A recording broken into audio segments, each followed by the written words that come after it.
Hello बच्चों, welcome to the YouTube channel Mithila commerce academy. आज की क्लास में हम लोग स्टार्ट करने जा रहे हैं इनकम टैक्स। तो आइए चलिए शुरू करते हैं और जानते हैं कि इनकम टैक्स में हम लोगों को क्या क्या पढ़ना होता है और एग्जैक्टली टैक्स होता क्या है। तो this is the basic class, ये पहला क्लास है। तो आज के क्लास में हम लोग ज़्यादातर इंट्रोडक्शंस करेंगे। तो आइए चलो शुरू करते हैं और समझते हैं इनकम टैक्स के बारे में। टैक्सेस के बारे में आपने पहले भी जाना होगा कि टैक्सेस दो तरह के होते हैं, एक तो डायरेक्ट टैक्स और एक इनडायरेक्ट टैक्स होता है। टैक्स जिसको कि आप हिंदी में कहते हैं कर, तो दो तरह के हो गए, एक तो प्रत्यक्ष कर और एक हो गया अप्रत्यक्ष कर। आप इसकी हिंदी लिख लीजिएगा। जो डायरेक्ट टैक्स होते हैं वो भी दो प्रकार के होते हैं, एक होता है taxes on foreign undisclosed income और जो दूसरा होता है उसको कहते हैं इनकम टैक्स। तो इनफैक्ट यही आपके सिलेबस में है, मतलब ये जो वीडियो है वो बीकॉम लेवल के स्टूडेंट्स के लिए है। तो बीकॉम में जो इनकम टैक्स पढ़ना होता है वो एक डायरेक्ट टैक्स का पार्ट है, हालांकि इसको बाद में और ज़्यादा डिस्कस करेंगे। ये टी है, थोड़ा सा यहाँ पे ज़्यादा बार मैंने लिख दिया तो ये मोटा हो गया। देखिए, taxes on foreign undisclosed income का मतलब ये हो गया कि विदेश में कोई आय है जिसको अभी तक बताया नहीं गया है, तो जब कभी भी पता चलेगा तो उस पर जो टैक्स लगेगा वो डायरेक्ट टैक्स के रूल्स के अकॉर्डिंग लगेगा। और इनडायरेक्ट टैक्स भी बहुत तरह के होते हैं, लेकिन फिलहाल जो है अब जीएसटी सबसे बड़ा रह गया है।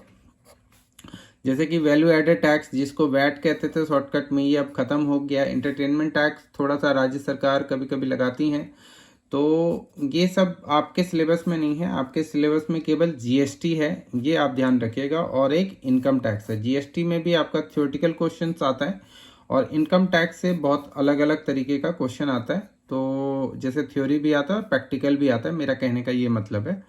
तो आइए चलिए इसको थोड़ा सा आगे बढ़ाते हैं और जानते हैं कि टैक्स एग्जैक्टली होता क्या है। सबसे पहला क्वेश्चन तो ये आता है कि टैक्स होता क्या है।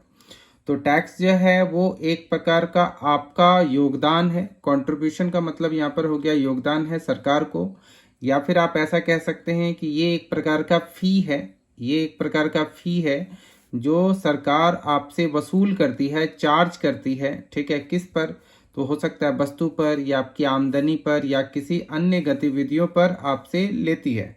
क्यों लेती है? ताकि सरकार के पास पैसा आ सके और उन पैसों से सरकार क्या कर सके, रोड, पुल, ब्रिज और समाज के अन्य कार्यों में उसको इस्तेमाल कर सके। मतलब हमारे सोसाइटी के डेवलपमेंट पे, उसको लोगों के डेवलपमेंट पे जो भी उन गवर्नमेंट के पास ऑब्जेक्टिव्स हैं, उन ऑब्जेक्टिव्स को पूरा करने में उनको हेल्प मिल सके। अगर हम लोग थोड़ा सा इनकम टैक्स के हिस्ट्री के ऊपर जाते हैं कि एग्जैक्टली इनकम टैक्स की हिस्ट्री क्या है, तो मैं आपको थोड़ा सा बता दूं। जैसे कि पहले के, बहुत पहले के समय के जो राजा सब हुआ करते थे वो वसूल करते थे। लिवाइट का मतलब यहाँ पर होता है वसूल करना, ठीक है ना। तो वो वसूल करा करते थे। क्या वसूल करते थे? तो टैक्सेस वसूल करते थे। किस पर? तो जैसे कि ये जो आर्टिस्ट हुआ करते थे, आर्टिस्ट तो आप समझते होंगे, और फार्मर्स हुआ करते थे, किसान।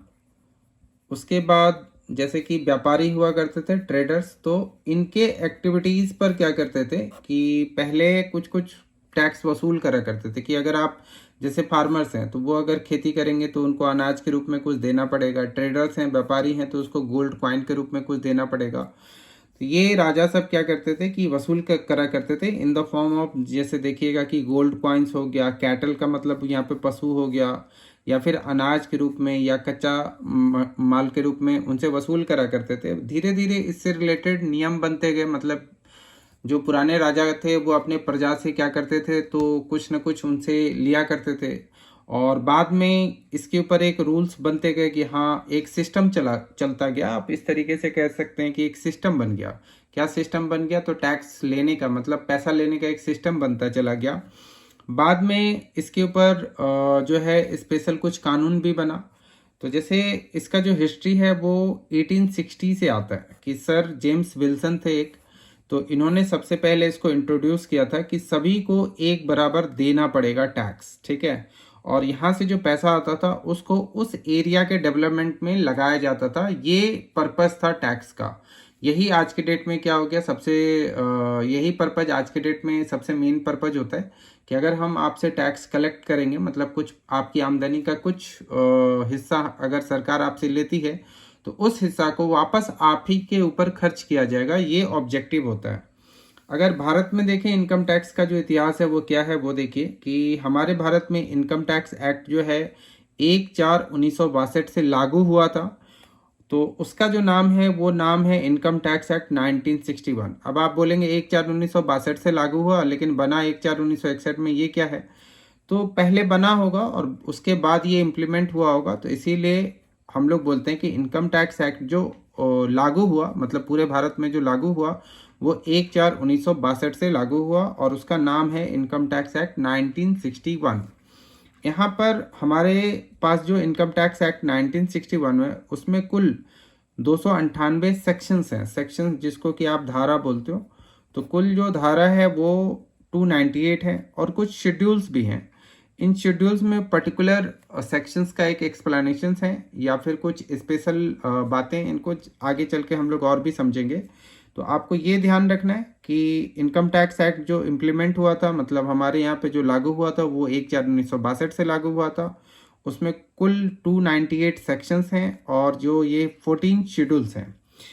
हमारे देश में हर साल जो हमारे वित्त मंत्री होते हैं, फाइनेंस मिनिस्टर होते हैं, वो एक बिल लेकर आते हैं। बिल का मतलब ये होता है, यहाँ पर फाइनेंस बिल बोलते हैं। इसका मतलब ये हुआ कि भारत सरकार के पास पैसा आएगा कहाँ से, और उस जो भी पैसा आएगा तो उस पैसे को हम कैसे कैसे करके खर्च करेंगे, तो उसको हम लोग यहाँ पर कहते हैं फाइनेंस बिल कहते हैं। यहाँ पे ये बिल का मतलब ये हो गया कि इससे रिलेटेड जितने भी डिटेल्स हैं वो हो गया। इंट्रोड्यूस का मतलब यहाँ पर हो गया पेश करना। तो जो हमारे वित्त मंत्री हैं वो एक प्रकार का फाइनेंस बिल लेकर आते हैं जो कि दोनों सदनों से, both the houses of the parliament, मतलब लोकसभा और राज्यसभा से जब पास हो जाता है, उसमें डिस्कस होता है कि क्या सही है क्या गलत है, और जब पास हो जाता है उसके बाद राष्ट्रपति भी उस पर अपनी मुहर लगा देते हैं। तो वो एक प्रकार का फाइनेंस एक्ट बन जाता है। और इस फाइनेंस एक्ट में अगर कुछ नियम परिवर्तन होते हैं, जैसे कि इस फाइनेंस एक्ट में जो भी रेट्स वगैरह होते हैं टैक्सेस के, उस रेट्स को वापस से इनकम टैक्स एक्ट में डाल दिया जाता है। कहने का मतलब ये है कि फाइनेंस एक्ट के मुताबिक टैक्स की दरें इनकम टैक्स एक्ट में ऑटोमेटिकली बदलती रहती हैं। इसीलिए हम लोग ऐसा कहते हैं कि इनकम टैक्स में हर साल कुछ ना कुछ परिवर्तन आता रहता है। तो परिवर्तन या चेंजेस, जिसको कि हम लोग लॉ के लैंग्वेज में यानी लीगल लैंग्वेज में अमेंडमेंट्स कहते हैं, इसको आप चेंजेस भी कह सकते हैं। ठीक है, तो इसीलिए आपको हमेशा ये कहा जाता है कि इनकम टैक्स का जो है वो आप हमेशा बुक जो खरीदिए वो नया बुक खरीदिए, कभी भी आप कोई पुराना बुक नहीं खरीदिए। तो यहाँ तक तो सिंपल सिंपल बातें आपको समझ में आ गई होगी। जैसे क्या क्या बात हुआ था वो मैं आपको एक बार रिपीट कर देता हूँ कि टैक्सेस दो तरह के होते हैं, एक तो डायरेक्ट टैक्स होता है और एक इनडायरेक्ट टैक्स। डायरेक्ट टैक्स भी फिर दो तरह का होता है, एक ऐसा इनकम है जो आपका विदेश में है जिसको अभी तक आपने नहीं दिखाया है, तो उसका पता कभी भी चलेगा तो उस पर जो टैक्स लगेगा वो डायरेक्ट टैक्स के अकॉर्डिंग ही लगेगा। दूसरा जो है वो इनडायरेक्ट टैक्स है। इनडायरेक्ट टैक्स में जीएसटी वैट वगैरह ये सब तो खत्म हो गए, अब केवल जीएसटी रह गया है। टैक्स क्या होता है तो इसका एक्सप्लेनेशन बहुत ज़्यादा हो सकता है, आप कभी भी गूगल पे भी सर्च कर सकते हैं ये टैक्स होता क्या है। टैक्स एक प्रकार का योगदान है या फिर एक प्रकार का फीस है जो सरकार हमसे लेती है हमारे वस्तु के उपयोग पे या हमारी आमदनी पे है या हमारी अन्य क्रियाओं पे, वो हमसे लेती है और बाद में वो हमें हमारे समाज का डेवलपमेंट करने पे ही खर्च करती है या कंट्री के डेवलपमेंट पे ही खर्च करती है। अगर इतिहास देखा जाए तो मैंने बता ही दिया कि पुराने ज़माने में राजा सब जो होते थे वो अपने लोगों से क्या करते थे, वसूल करते थे कुछ ना कुछ। किस फॉर्म में, तो कभी पशु के फॉर्म में, गोल्ड के फॉर्म में या फिर अनाज के फॉर्म में वसूल करते थे। बाद में इसका एक चलन बनता गया, जितने भी राजा आए वो कर वसूलने लगे, तो जैसे तैसे वसूलने लगे, बहुत बहुत ज़्यादा वसूलने लगे। तो इससे रिलेटेड एक नियम बनना जरूरी था। तो यहाँ पर इसका श्रेय जाता है जेम्स विल्सन को, जिसने 1860 में क्या किया, एक अस्थाई नियम लेकर आए कि नहीं, अगर वसूला जाएगा तो इसी तरीके से वसूला जाए, किसी से ज़्यादा क्यों वसूला जाए, जो ज़्यादा अमीर है वही ज़्यादा टैक्स देगा। ऐसे तरह के नियम इन्होंने ये बनाए और इस नियम में बहुत बार परिवर्तन होता आया और फिर हम इसको ठीक करते गए। तो भारत में अगर इतिहास देखा जाए इनकम टैक्स का तो और भी हो सकता है, लेकिन अगर स्वतंत्र भारत की बात की जाए तो स्वतंत्र भारत में इनकम टैक्स एक्ट जो है वो 1/4/1962 से लागू हुआ और उसका जो कानून है उसका नाम है इनकम टैक्स एक्ट 1961। ये सब मैंने आपको अभी समझाया। इनकम टैक्स एक्ट 1961 जो है इसका एक और भी कानून है, इसमें आपको अभी मैं आगे बताऊंगा। जैसे इनकम टैक्स रूल्स भी है, वो है 1962। तो इन सब चीज़ों को अभी और भी आगे समझेंगे। आइए बढ़ते हैं थोड़ा सा आगे, ताकि आपको कुछ और भी चीज़ों को समझा सकूं मैं। देखिए आगे,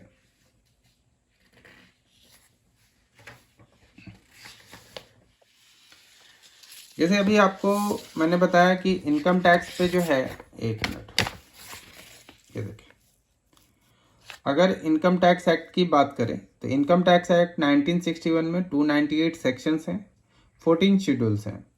और इसमें जब हम लोग पढ़ेंगे आगे क्लासेस में, तो हम लोग क्या देखेंगे कि जैसे सब सेक्शंस होंगे, क्लॉजेज होंगे, सब क्लॉजेज होंगे। इनको मैं आगे आपको एक्सप्लेन करूंगा कि ये एग्जैक्टली होते क्या हैं। अब टैक्स लगने का आधार क्या है, इसको आप हमेशा याद रखिएगा कि ये टैक्स लगने का आधार क्या होता है। कि इनकम टैक्स अगर हमसे टैक्स लेती है तो किस आधार पे लेगी, ये सेक्शन 4 में लिखा हुआ है। इसीलिए उसको कहते हैं हम लोग चार्जिंग सेक्शन। जब कभी भी आप कोई भी चीज़ पढ़ेंगे इनकम टैक्स में, तो आपको हमेशा चार्जिंग सेक्शन पढ़ना होता है। चार्जिंग सेक्शन का आप हिंदी ये कह सकते हैं कि कर लगाने का आधार क्या रहेगा आपका। कोई किसी भी चीज़ पे अगर आपसे टैक्स लिया जाएगा, इनकम टैक्स, या फिर आप ऐसे बोले कि इनकम टैक्स एक्ट में अगर लिखा हुआ है कि आपको इतना टैक्स लगेगा, तो उसका बेस क्या रहेगा, आधार क्या रहेगा, तो उसको हम लोग बोलेंगे यहाँ पे चार्जिंग सेक्शन। ठीक है। तो जैसे यहाँ पर अगर आप पढ़ेंगे कि income tax is payable for any assessment year, आपको असेसमेंट ईयर क्या होता है ये भी अभी आपको समझाऊंगा कि असेसमेंट ईयर एग्जैक्टली होता क्या है। असेसमेंट ईयर को हम लोग हिंदी में कहते हैं कर निर्धारण वर्ष, कर निर्धारण वर्ष कहते हैं।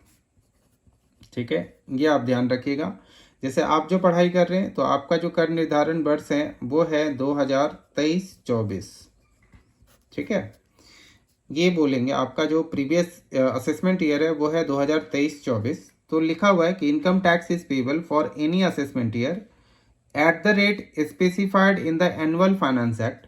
हम आपसे टैक्स लेंगे हर प्रीवियस ईयर में, कर निर्धारण वर्ष में, लेकिन उस पे जो रेट्स होंगे, टैक्स के जो रेट्स होंगे, वो हम एनुअल फाइनेंस एक्ट से लेंगे। अभी जैसे आपको पहले बताया था, तो इसीलिए कर के जितने भी दरें होती हैं वो हर साल फाइनेंस एक्ट द्वारा निर्धारित की जाती है, ऐसा भी आप कह सकते हैं। और ये जो टैक्स लगेगा वो आपकी टोटल इनकम पे लगेगा। तो टोटल इनकम क्या है, इसको भी हम लोग आगे पढ़ेंगे। और वो प्रीवियस ईयर का होगा, आपका जो टोटल इनकम होगा वो प्रीवियस ईयर का होगा। तो ये प्रीवियस ईयर जो है, इसको हम लोग कहते हैं गत वर्ष कहते हैं। आपका सिलेबस में जो गत वर्ष है वो है 2000, आप देखेंगे कि 22 और 23 है। तो आप ध्यान से देखिए, ये इसके ठीक बाद आता है। इसका मतलब प्रीवियस ईयर पहले आता है और असेसमेंट ईयर बाद में आता है। इसको भी अभी लॉजिकली समझेंगे कि ये होता क्या है। मैं आपको एक चीज़ थोड़ा सा एक्सप्लेन कर देता हूँ यहाँ पर कि डायरेक्ट टैक्स और इनडायरेक्ट टैक्स में क्या अंतर होता है। देखिए, डायरेक्ट टैक्स में एक जो व्यक्ति है, इसको हम लोग इंडिविजुअल अभी कह रहे हैं। ठीक है, इंडिविजुअल अगर कोई है तो इसे ये प्रीवियस ईयर में, प्रीवियस ईयर जैसे कि प्रीवियस ईयर आपका जैसे 22-23 है, प्रीवियस ईयर में ये कितना कमाएगा, मतलब इसकी इनकम कितनी होगी, इसका इसे आकलन करना होता है। आकलन को हम लोग कहते हैं असेस करना यहाँ पर। ठीक है, इसे इनकम आकलन करना होगा और इस पे इसे क्या करना होगा, टैक्स कैलकुलेट भी करना पड़ेगा, कैलकुलेशन करना पड़ेगा। और इस पे इसे टैक्स क्या करना होगा, पे भी करना पड़ेगा। ये सारा का सारा काम ये खुद ही करेगा या ये किसी से सहायता लेगा। मान लीजिए किसी चार्टर अकाउंटेंट से सहायता लेता है, या फिर अगर आपको टैक्स का काम आता है तो आपसे सहायता लेता है, ऐसा हो सकता है। और फिर जब इसके बाद ये वर्ष खत्म होने के बाद असेसमेंट ईयर आएगा, तो असेसमेंट ईयर पे एक निश्चित तारीख को, यानी कि कुछ इसे समय दिया जाएगा, उस तारीख को ये अपनी इनकम का डिटेल बताएगा कि मेरी इनकम कितनी हुई थी। और इसने जो यहाँ पर इनकम अपना एक आकलन किया था उसका ये यहाँ पर डिटेल बताएगा। ठीक है, और डिटेल बताने के बाद यहाँ मैं फिर से आपको मैं समझा देता हूँ। जैसे कि प्रीवियस ईयर में ये अपनी इनकम का आकलन करेगा। ठीक है ना, आकलन करेगा और उसके आधार पर ये टैक्स कैलकुलेट करेगा और टैक्स को पे भी करेगा। मतलब यहाँ पे सब चीज़ एस्टिमेशंस के आधार पे चल रहा है। और असेसमेंट ईयर में जब ये प्रीवियस ईयर ख़त्म होगा तो इसको पता लग जाएगा कि इसकी एग्जैक्ट इनकम कितनी थी। तो ये असेसमेंट ईयर में उस इनकम का डिटेल बताएगा, और ये जो डिटेल बताएगा उसी को कहते हैं इनकम टैक्स रिटर्न भरना। क्यों? क्योंकि अगर इसने जो टैक्स पे किया था, मान लीजिए इसने टैक्स पे किया था 10,000, लेकिन इसका टैक्स जो है वो बन रहा है 8,000, तो इसका 2,000 रुपया ऑटोमेटिकली इसको कुछ समय के बाद क्या हो जाएगा, तो वापस हो जाएगा। लेकिन अगर आप कहेंगे क्या कि उल्टा हो जाए तो उल्टा हो जाए तो इसकी मुसीबतें बढ़ जाएगी, थोड़ा सा इसको फाइन वाइन लग जाएगा, क्योंकि आपका जो आकलन होना चाहिए वो सही होना चाहिए, कभी भी गलत नहीं होना चाहिए। तो ये आकलन है या फिर एग्जैक्ट इनकम है, ये कैसे कैलकुलेट्स करेगा, ये जैसे जैसे आप आगे बढ़ते जाएंगे वैसे वैसे आप सीखते जाएंगे। अभी आप ये देखिए कि यहाँ पर जो एक व्यक्ति है, जो इंडिविजुअल है, ये इंडिविजुअल खुद ही अपनी आय का आकलन कर रहा है, यानी कि ये खुद ही किसी को बता रहा है कि मैं इतना कमा लूँगा।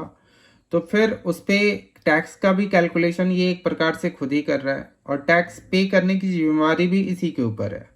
टैक्स पे कैसे करेंगे तो ये सब आगे की क्लासेस में हम लोग डिस्कस करेंगे। और ये यहाँ पर जो भी टैक्स पे कर रहा है उसका सारा का सारा डिटेल फिर ये कब देगा, असेसमेंट ईयर में देगा, तो उसको हम लोग कहते हैं ITR फाइल करना, इनकम टैक्स रिटर्न फाइल करना। तो ये सारा का सारा जो जिम्मेवारी है ये इसका है, जो आमदनी कमा रहा है उसका है। इसीलिए इसको ये कहा गया है प्रत्यक्ष कर। डायरेक्ट टैक्स क्यों कहा गया? क्योंकि सारा चीज इसी के जरिए यहाँ पर हो रहा है। लेकिन जैसे अगर इनडायरेक्ट टैक्स की बात करते हैं तो इनडायरेक्ट टैक्स सब देता है। भारत में कोई भी ऐसा व्यक्ति नहीं है जो इनडायरेक्ट टैक्स नहीं देता, क्योंकि इनडायरेक्ट टैक्स हमेशा क्रय विक्रय होने पे होता है या फिर सेवाओं का आदान प्रदान होने पे होता है। जहाँ कहीं भी मॉनेटरी ट्रांजेक्शन्स होगा, मतलब वित्तीय लेन देन होगा, तो वहाँ पर इनडायरेक्ट टैक्स आएगा ही आएगा। मान लीजिए कि एक व्यक्ति क्या करता है कि कोई वस्तु खरीदता है, जैसे यहाँ पर यही एक इंडिविजुअल है। अब ये क्या है, तो ये बायर है, बायर का मतलब विक्रेता है, और इसका नाम रख देते हैं ए। और एक ये व्यक्ति है, ये सेलर है। बायर का मतलब क्रेता हो गया, मैंने विक्रेता बोला, ये क्रेता है, और ये एक सेलर है, ठीक है। तो ये विक्रेता हो गया। यहाँ देखिए, मान लीजिए एक पर्सन है ए एक क्रेता है और बी एक विक्रेता है। तो ए ने अगर क्या किया, यहाँ पे कोई सामान खरीदा, मान लीजिए 100 रुपये का सामान खरीदा, और इस पे इसने GST दे दिया, 12 रुपया GST दे दिया, तो इसने कुल जो सामान खरीदा वो 112 रुपये का खरीदा। यहाँ पे विक्रेता 100 रुपया अपने जेब में रखेगा और 12 रुपया जो है वो गवर्नमेंट को दे देगा।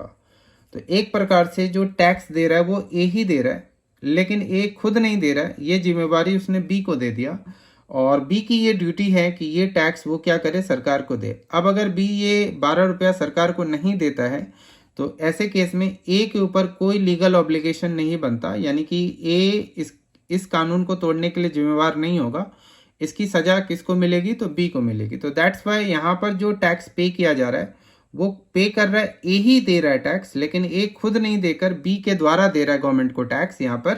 तो इसीलिए इसको एक प्रकार से क्या कहा गया, तो इनडायरेक्ट टैक्स कहा गया। तो आई होप ये चीज़ आपको समझ में आ गया होगा, और आगे आगे चलेंगे तो आपको और भी ज़्यादा समझ में आएगा। थोड़ा सा और भी हम लोग यहाँ पर बात कर लेते हैं कि ये इंडिविजुअल एग्जैक्टली होता क्या है, और टैक्स देना किसको होता है, और जब हम टैक्स पढ़ते हैं तो हमें क्या क्या पढ़ना होगा, इन सब बातों को भी डिस्कशन कर लेते हैं थोड़ा सा। देखिए, जब कभी भी आप टैक्स पढ़ते हैं तो आपको कुल मिला जुलाकर ये जो 5 बातें हैं ये पढ़ना ही होगा। जैसे कि आप तो एक इनकम टैक्स एक्ट भी पढ़ेंगे, तो इनकम टैक्स एक्ट कौन सा है, तो 1961, ये तो आपको पढ़ना ही होगा।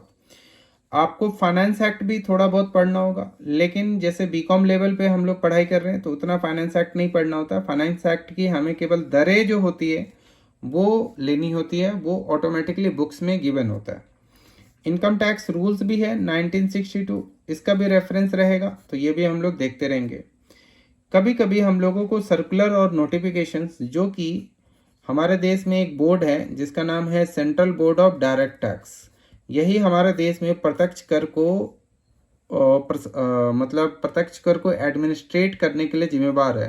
यानी कि हमारे देश में जितने भी डायरेक्ट टैक्स हैं वो सुचारू रूप से प्राप्त हों, उससे संबंधित जितने भी नियम कानून हैं उनका पालन हो, और जो भी टैक्स से रिलेटेड प्रॉब्लम आए, जैसे कोई टैक्स का कैलकुलेशन नहीं समझ में आ रहा है या कुछ और भी दिक्कतें आती हैं, तो वो सारा का सारा जो central board of direct tax है इसके जिम्मे है। ठीक है, फिलहाल तो आप यही समझिए। और यहाँ पर central board of direct tax कोई सर्कुलर या नोटिफिकेशन जारी करती है तो वो भी हम लोगों को ध्यान में रखना होगा। अगर किसी टैक्स को लेकर, टैक्स से संबंधित कोई अगर सुप्रीम कोर्ट या हाई कोर्ट ने जजमेंट्स दिए हैं तो उन जजमेंट्स को भी हम लोगों को ध्यान में लेकर चलना पड़ेगा। अब ये क्या पढ़ा दिया मैंने, आप कहेंगे कि ये समझ में नहीं आया। तो कहने का मेरा ये मतलब है कि जब कभी भी आप टैक्स पढ़िएगा तो आपको ये 5 बातों का रेफरेंस रखना पड़ेगा। मतलब इन 5 में से कोई एक भी पॉइंट कहीं पे आ रहा है तो उसका रेफरेंस आपको ध्यान में रखना पड़ेगा। जैसे किसी चीज़ को बनाने के लिए ना कुछ ज़्यादा चीज़ें चाहिए। आप कहेंगे कि जैसे चाय है तो चाय को बनाने के लिए क्या चाहिए, तो दूध चाहिए, चीनी चाहिए, चाय पत्ती चाहिए। ठीक है, आप कहेंगे गैस भी चाहिए तो ये वो उसके कंपोनेंट्स हो गए। तो ये यहाँ पे ये भी यही चीज़ है कि जब कभी भी हम टैक्स पढ़ते हैं तो टैक्स को पढ़ने के लिए हमें इन सभी बातों को भी समझना पड़ेगा। अब आते हैं, बात करते हैं कि टैक्स आखिर पे कौन करता है। ये क्वेश्चन बहुत बार आपके एग्जाम में आता है। कहते हैं क्या कि ये सेक्शन 2 सबसेक्शन 31 का है, ये डेफिनेशन है। तो कहते हैं पर्सन कहते किसको हैं, ये बस लिख कर दिखा दो। तो आपको ये बस नाम याद रखने हैं, ये कौन लोग हैं। तो एक तो हो गया, ये हो गया इंडिविजुअल, हो गया इंडिविजुअल तो आप समझते ही हैं। और HUF का मतलब होता है हिंदू अनडिवाइडेड फैमिली। हालांकि इसको हम और भी आगे पढ़ेंगे। तो हिंदू अनडिवाइडेड फैमिली है। तो हिंदू अनडिवाइडेड फैमिली जैसे एक फैमिली है जो एक कोई व्यापार कर रही है एक ही छत के नीचे मिक्स, तो उसको हम लोग फिलहाल समझते हैं हिंदू अनडिवाइडेड फैमिली है। तो वो इनको भी टैक्स देना होता है, कंपनी को तो टैक्स देना ही देना होता है, पार्टनरशिप फर्म को भी टैक्स देना होता है। AOP का मतलब हो गया एसोसिएशन ऑफ पर्सन, यानी कि अगर कोई ग्रुप बनाया, जैसे कि गांव घरों में ग्रुप बनाते हैं ना, दुर्गा पूजा समिति या काली पूजा समिति, ऐसे करके कोई ग्रुप बनाते हैं, तो उन ग्रुप्स को भी टैक्स देना है। बॉडी ऑफ इंडिविजुअल, यानी कि ये भी एक प्रकार का ग्रुप हो गया, तो इनको भी टैक्स देना है। लोकल अथॉरिटीज़ हैं, म्यूनसिपालिटीज़ वगैरह, उनकी भी कोई आमदनी टैक्सेबल होगी तो उनको टैक्स देना होगा। और अगर कोई आर्टिफिशियल जुरिडिकल पर्सन है, जैसे कि आपका यूनिवर्सिटी हो गया, ICAI हो गया, ठीक है, तो इनकी भी कोई आमदनी ऐसी होगी जो टैक्सेबल होगी तो उनको भी टैक्स देना पड़ेगा। तो कुल इतने सारे लोग हैं जिनको क्या हो सकता है कि टैक्स देना पड़ता है। तो इसीलिए हर बार एग्जाम में क्वेश्चन आता है कि what do you mean by person. तो आपको लिखना है person is explain under section 2 subsection 31। तो वो बाद में बताऊंगा। ये नाम बस आपको क्या करना है, याद रखना है। तो आपका एक क्वेश्चन तो बड़ी आसानी से हो जाएगा। तो फिलहाल जो अभी मैंने आपको बताया तो वो बहुत बेसिक बातें बताई कि टैक्सेस से रिलेटेड क्या क्या नियम कानून हैं, थोड़े बहुत बताया, बहुत ज़्यादा नहीं बताया। तो आपके पास अगर बुक होगा तो उस बुक से आप क्या कीजिए, जो पहला चैप्टर है उसको थोड़ा सा पढ़िए, फिर मैं आपको इससे रिलेटेड आगे की चीज़ें आपको बताऊंगा। अभी की क्लास में एक लास्ट चीज़ हम लोग फिर से समझ लेते हैं। देखिए, इनकम टैक्स में एक होता है प्रीवियस ईयर और एक जो होता है उसको हम लोग कहते हैं असेसमेंट ईयर।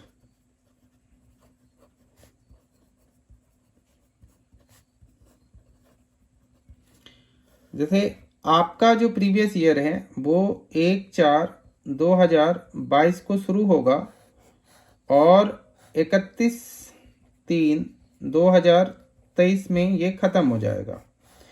और जो असेसमेंट ईयर है वो 1/4/2023 में शुरू होगा और ये 31/3/2024 में जाकर ये ख़त्म हो जाएगा। अब यहाँ पर ये बात समझेंगे कि प्रीवियस ईयर वो ईयर होता है जहाँ पर एक असेसी का मतलब समझ में आ गया होगा आपको। असेसी को हिंदी में हम लोग कहते हैं करदाता। एक असेसी अपनी आय का कैलकुलेशन करता है, मतलब इनकम जो है उसको क्या करता है, इनकम कैलकुलेट करता है। यहाँ पर आप ये ध्यान रखिएगा, मतलब 1 अप्रैल 2022 से लेकर 31 मार्च 2023 तक उसकी कितनी इनकम हुई है इसका वो क्या करता है, कैलकुलेशंस करता है। क्लियर है। और इस इनकम पे वो टैक्स देता है as per the rules of the assessment year. यानी कि आप ऐसा कह सकते हैं कि प्रीवियस ईयर की इनकम पे tax as per the rules of the assessment year charge किया जाता है, या फिर आप ऐसा भी कभी कभी कहा जाता है कि प्रीवियस ईयर की इनकम जो है वो असेसमेंट ईयर में आके टैक्सेबल होती है। तो यहाँ पर हम क्या करते हैं कि यहाँ पर जितनी भी हमारी आमदनी होती है उस पे, जो भी हमारी आमदनी होती है उसको हम पहले कैलकुलेट करते हैं, फिर उस पर टैक्स कैलकुलेट करते हैं as per the rules of the assessment year. और ये जो टैक्स है इसको यहाँ की आखिरी तारीख यानी कि 31/3/2023 जो है यहाँ तक हम ये टैक्स पे भी कर देते हैं। और बाद में इसका सारा का सारा डिटेल हम इनको यहाँ पर एक स्पेसिफिक डेट आता है जिसको हम लोग कहते हैं इनकम टैक्स रिटर्न फाइल करना। उसमें जाकर हम क्या करते हैं कि इन सभी चीज़ों का डिटेल देते हैं कि जैसे हमारी इतनी इनकम हुई थी और हमने सोचा था मान लीजिए हमारी इनकम इतनी होगी, हमारा टैक्स ये बनेगा, तो हमने तो पे कर दिया आपको, ठीक है। तो यहाँ पर आपको क्लियर पता भी लग जाता है इस ईयर में कि एग्जैक्टली आपने जो आकलन किया था वो सही है या गलत है। तो अगर आपका टैक्स जो है वो ज़्यादा बन रहा है तो आपको तो फाइन वाइन लग जाएगा, लेकिन अगर आपका टैक्स कम बन रहा है तो वो आपका रिटर्न भी यहाँ पर हो जाता है। तो आप कहेंगे क्या कि सर हम आकलन कैसे करेंगे? तो ये अंदाज़ा तो लग ही जाता है कि हमारा कितना टैक्स बनेगा। जैसे आपको यहाँ तक तो पता लग ही जाएगा कि अब आप कितना कमाएंगे, तो ये बेटर होता है कि आप एक निश्चित तारीख तक क्या कीजिए, टैक्स एडवांस में ही पे कर दीजिए। हालांकि ये टेक्निकल चीज़ों को और भी ज़्यादा समझेंगे, बट एक टैगलाइन आप याद रखिएगा कि प्रीवियस ईयर की आमदनी जो होती है वो असेसमेंट ईयर में टैक्सेबल होती है, या फिर ऐसा हम हिंदी में कह सकते हैं कि गत वर्ष की आय आने वाले कर निर्धारण वर्ष में कर योग्य होती है। इसको हम लोग कहते हैं कर निर्धारण वर्ष। तो क्वेश्चन एक बहुत ही इंपॉर्टेंट बनता है, वो क्वेश्चन ये बनता है और हर बार एग्जाम में ऑलमोस्ट पूछते ही हैं कि गत वर्ष की आय आगे आने वाले कर निर्धारण वर्ष में कर योग्य होगी, इसकी व्याख्या कीजिए। इंग्लिश में क्वेश्चन ऐसे बनता है, previous income of the previous year is taxable in the following assessment year, ठीक है। तो हाउ, या फिर are there any exception to this rule, क्या इस नियम की भी कोई वो है, लिमिटेशंस है, मतलब एक अपवाद है। तो वो क्वेश्चंस को हम लोग अगले क्लासेस में डिस्कस करेंगे। आज थोड़ा सा बेसिक सा क्लास था, ज़्यादा कुछ मैंने बताया नहीं है, सिंपल सिंपल बातें बताई है कि ये सब चीज़ें हैं। तो अब आपके पास जो बुक है उसमें जो फर्स्ट चैप्टर है उस चैप्टर का थोड़ा सा आप इंट्रोडक्शन सब पढ़िए यहाँ पर, जैसे कि टैक्स कैसे स्टार्ट हुआ था, किस राजा ने सबसे पहले टैक्स लिया था। अगर आपके पास बुक नहीं है तो आप गूगल पे सर्च कीजिए, एक नोट्स बनाइए, ठीक है। तो नोट्स जो है जब आप बनाइएगा तो वो कुछ इस तरीके से ही आप बनाइएगा कि जैसे आप देखिए मैंने जैसे लिखा है ना, तो मैं आपको दिखा देता हूँ कि इन क्वेश्चनों को ढूंढने का कोशिश कीजिएगा तो आपके पास नोट्स बन जाएंगे कि टैक्स होता क्या है। तो पहला तो आप ये बना लीजिएगा, फिर टैक्स का इतिहास क्या है, income of history of income tax in India, in India, ये नहीं कि विदेश का आप ढूंढिएगा, इन इंडिया, ये हो गया। ये आपको जब मिल जाएगा तो उसके बाद फिर आप ये ढूंढिए कि हमारे टैक्सेस के कानून क्या हैं। ये जैसे एक मिनट, जैसे कि इनकम टैक्स एक्ट है तो ये कब बना था, कब भारत में लागू हुआ था, भारत में किन किन राज्यों में लागू है नहीं है, ये सब चीज़ें। इसके बाद फिर चार्जिंग सेक्शन आप ढूंढ लीजिए कि चार्जिंग सेक्शन क्या होता है, इससे रिलेटेड चीज़ें हो गया। इसके बाद आप देखिए कि हमारे पास दो तरह के टैक्स हैं, तो डायरेक्ट टैक्स और इनडायरेक्ट टैक्स में क्या अंतर होता है ये आप ढूंढ लीजिए। फिर उसके बाद जैसे ये 6 चीज़ें ढूंढने के बाद 7वीं चीज़ आपको ढूंढनी है कि हम जब इनकम टैक्स पढ़ते हैं तो किन किन बातों का हमें ध्यान रखना है। कंपोनेंट ऑफ इनकम टैक्स ढूंढ लीजिए, इनकम टैक्स लॉज ढूंढ लीजिए आप, और who will pay tax and who will pay tax, tax कौन पे करेगा, तो हर एक पर्सन को टैक्स पे करना होता है। इसको आप ढूंढ लीजिए कि पर्सन होता क्या है, जैसे कि फर्म में कौन कौन लोग आते हैं, एसोसिएशन ऑफ पर्सन में कौन आते हैं, बॉडी ऑफ इंडिविजुअल्स में कौन आते हैं, लोकल अथॉरिटी में कौन आते हैं, आर्टिफिशियल ज्यूरिडिकल पर्सन में कौन आता है, ये आप ढूंढ लीजिए। फिर आप ये ढूंढ लीजिए कि प्रीवियस ईयर और असेसमेंट ईयर ये होता क्या है और इनमें क्या अंतर है। इतना अगर आप तैयारी करेंगे, मतलब सर्च करने की कोशिश करेंगे या बुक में भी ढूंढेंगे, तो आपका देखेंगे क्या कि इंट्रोडक्शन वाला जो चैप्टर है वो पूरा का पूरा कंप्लीट हो जाएगा। तो जब तक आप सेल्फ पढ़ने की कोशिश नहीं करेंगे ना तब तक आपको समझ में नहीं आएगा। ऐसा नहीं होगा, कभी भी आप ये सोचेंगे कि मैं क्या करूँगा ना, यूट्यूब पे 3-4 वीडियो देख लेता हूँ तो मैं उससे क्या करूँगा, सुन सुन के सीख जाऊँगा, तो ये नहीं हो सकता। अनटिल अनलेस आप क्या करेंगे, अपनी कॉपी पे जब तक चीज़ों को लिखेंगे नहीं तब तक आपको कुछ भी समझ में नहीं आएगा। तो आपको एक बेस दिया मैंने, इस बेस के आधार पे आप क्या कीजिए कि आपके पास अगर किताब हो, किताब नहीं है तो गूगल पे बहुत सारी चीज़ें हैं इससे रिलेटेड, आप एक नोट्स तैयार कीजिए। तो आपका ये इंट्रोडक्शंस का जो चैप्टर है वो कम से कम 25% तो ख़त्म हो जाएगा। तो फिर अगर मैं आगे आपको क्लासेस दूंगा तो उसमें फिर आगे की चीज़ें कराऊंगा। तो आज के लिए इतना ही करते हैं, ठीक है? तो आप लोग इसको कंप्लीट कीजिए।